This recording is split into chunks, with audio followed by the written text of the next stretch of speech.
Quentin Tarantino is famous for his unique taste in films, as well as his vast knowledge of films in general.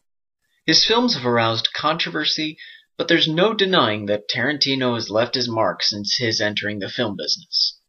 In 2009, he was asked to give his favorite films since 1992. He named this film as his favorite one. Battle Royale, another requested review, and another selection from Asian cinema. This is a little bit like if Lord of the Flies had been a government conspiracy set in Japan. The film is set in an alternate world where a totalitarian regime dominates Japan. The children are rampant and refuse to go to school.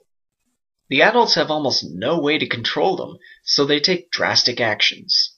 The government issues an act called the Battle Royale Act, transporting a group of delinquents to a deserted island where they must kill each other in a free-for-all.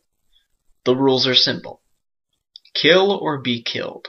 Only one person gets off the island alive, and if by the end of 3 days there's more than one person still alive, then everyone is killed and no one wins. The students, almost all of them about 15 years old, are given a basic survival kit, a random weapon that may or may not be useful, and a collar around their necks which tells the observers who's alive and where they are. This is a very controversial film, not least because most of the violence involves teenagers killing each other. But I gotta say, I liked the film. It made some interesting points about human behavior and how we function in society and situations. We get these kids traumatized by the sudden changes in their situation, and when they're on the island, we watch as they all make separate decisions as to what they'll do.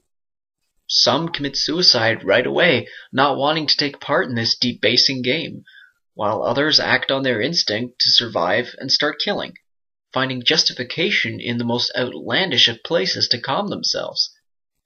We get people banding together, people acting on old grudges, people taking drastic action out of panic or rage.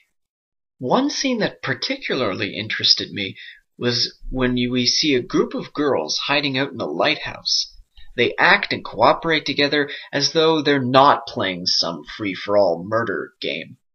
But then a few coincidences happen, and it leads to everyone accusing each other of everything, and then finally the weapons come out and they start shooting. The breakdown of humanity in these people is very evident, but in small scenes we see some of them still holding on to what humanity they have. This movie is the Clockwork Orange of the 21st century. In fact, it's closer to what a Clockwork Orange intended to be. In the book, the youths that are attacking people or being attacked are sometimes as young as 10 years old. In the movie adaptation, in the 70s, everyone's ages were increased to near adult for obvious reasons. But here, the actors and actresses are much closer to the same ages as the characters are, and it's all the more powerful to see them interact in this game of killing, knowing that they're little more than 15 years old. Another film it reminded me of was Natural Born Killers. In that film, there's a particular scene that plays out like a sitcom, complete with laugh track, but the things being said and done are horrifying. This contrast is also used in one scene where the guy in charge of supervising plays a tape on the rules of the game, and we get a cheerful young woman talking in a very positive voice like it's a motivational exercise video or something. I almost wanted to laugh at the atmosphere this video had on the film situation, but that's the same point as the scene in Natural Born Killers. It's aimed at making us realize how desensitized we are as the audience of this film. As to the violence, it's not glorified or made glamorous, but it's also not the most realistic portrayal either. It's used not for the sake of violence, but to prove points, and say something about these individuals, and thus humanity in general. I'm not going to say it's the best movie I've ever seen, but I do think it's a good film with powerful subtext. Now obviously it's not a movie meant for everybody, but what movie is?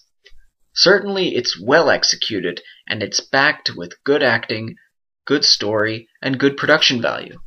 And while Tarantino has had mixed results as a film director and as a film critic, I gotta say, this is one where we can reasonably agree.